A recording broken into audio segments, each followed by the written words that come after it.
We need to get liberty right. That was my feeling from the last lecture. Okay, so right now, Securing America's Future, Dr. Frank Kaufman will continue. Dr. Kaufman.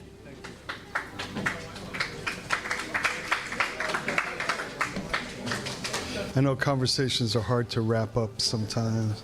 We're close. I think we're down to 2 now, and the other one is almost inaudible, so here we go.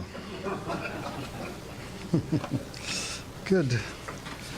All right, so this is the final presentation of the day, and as you know from this morning, my work is to offer a counter-proposal or different options or possible ways that we can see our way through the horrors that David has become so skilled at burdening us with.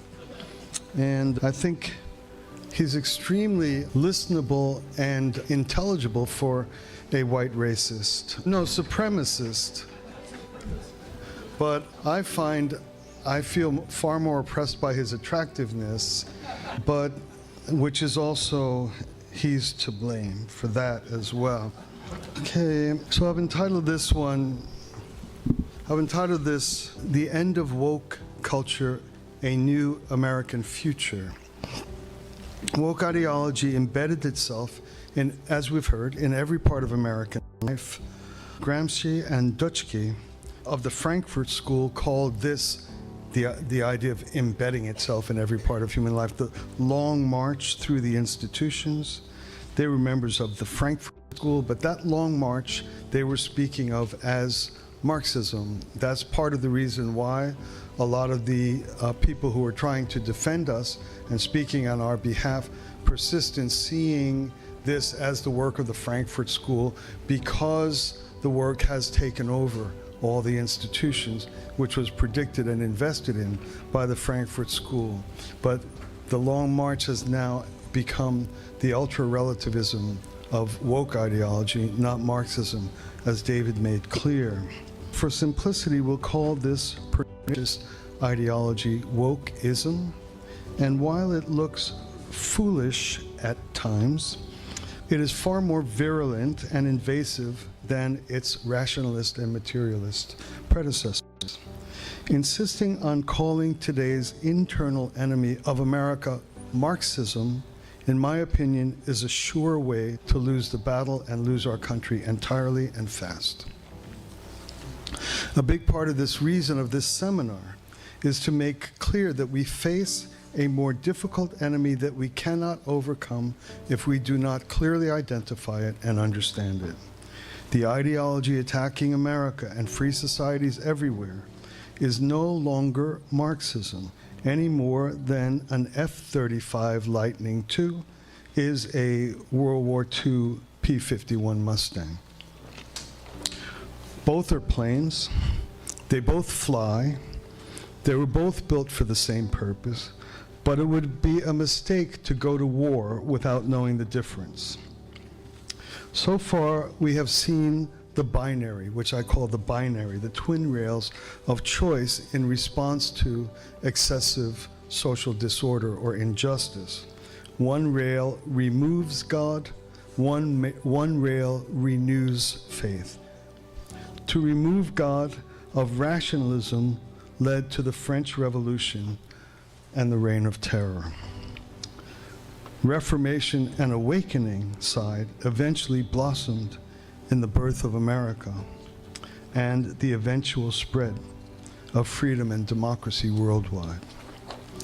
Later, the Industrial Revolution led to Marxism, which put matter higher than both God and humans. This produced violence, tyranny, mass death, and incarceration.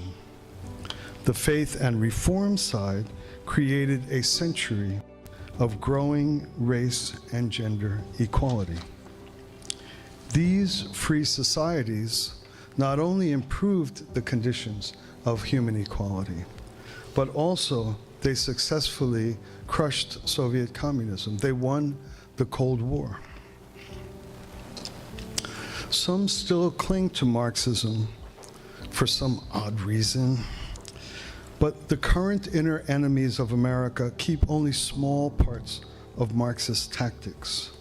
David accurately described our current challenge as that of a post-atheist ideology.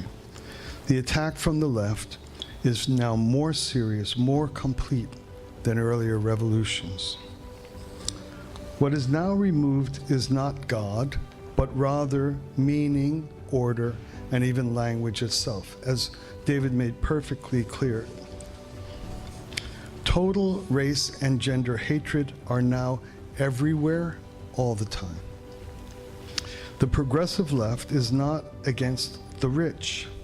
It is against thinking and speaking. It forbids dissent. Here is something worse than Pearl Harbor, just in case anyone missed it. We're still trying to get our brothers and sisters out and free where we belong.